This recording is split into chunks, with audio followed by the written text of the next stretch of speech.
Welcome to Take 5 with MPOWERHealth. I'm Camille Hepola. I'll be your host today. Thanks so much for joining us. Today we have Roger Plasterer, the Vice President, Data Analytics and IT for MPOWERHealth. Thanks so much for joining us today, Roger. Thank you so much. Glad to be here. So when trying to decide what key performance indicators to track, what should independent physician practices be thinking about? What I like to focus on are the financials, right? And understand where the patient has been and where they're going, whether it's in part of a 90-day episode or even looking outwards to a year or even 2 years. So in thinking about KPIs, the process-driven ones, I'm not as impressed by. I'm not as motivated by that. Again, I want to know how the patient is doing. Are their pain levels manageable or do they even exist anymore? But beyond that, it comes down to, I think, utilization and cost. So if you can keep that patient out of the hospital, out of your office, then to me, that's a win.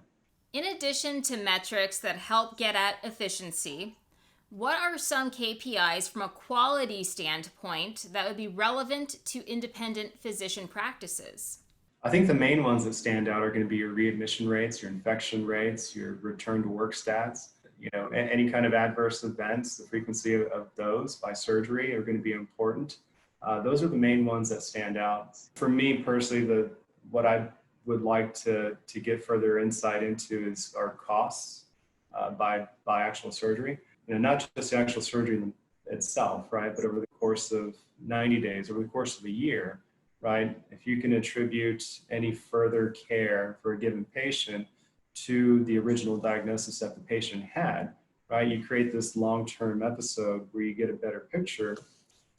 Assuming that you can standardize the dollars, right, and the care that was actually delivered, you get a better picture. To me, I think that shows what quality actually is. How can an independent physician practice find out how they compare to other practices once they have the data? So you have a couple of options. So MGMA is an organization that's been around for quite some time. What they do is they send out annual surveys to all of their members, and in return, you're able to see where you stack up relative to your peers. Now, it's been my experience that there's a lot of information out there, a lot of survey data out there for benchmarking for employed or large hospital, large physician group organizations, but not so much for the independents.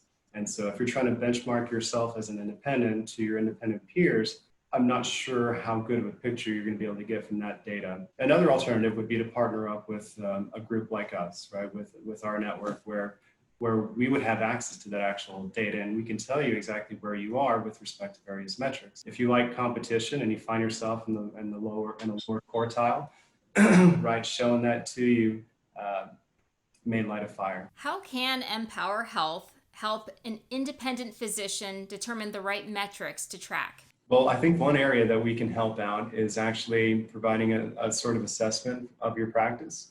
Back to the idea of the physician, being able to do what they do best, which is practice medicine. Let us take a look at your business and see how your billing operations are. Let's see how your accounting is. Let's see how your overhead, what that looks like. Let's see what your staffing ratios actually look like. And then from there, I think we can provide an assessment, perhaps a set of recommendations for you. That might save you some money and helping you streamline. It could help generate insight around lost revenue potential or money perhaps left on the table, whether it's with a given payer, set of payers, whether it's collecting more money from patients, right? If there's a process that can be improved, let us help you figure it out. Well, thank you so much for joining us today, Roger. It was my pleasure. Thank you, Camille. If you want to learn more about our conversation today, please head to our website,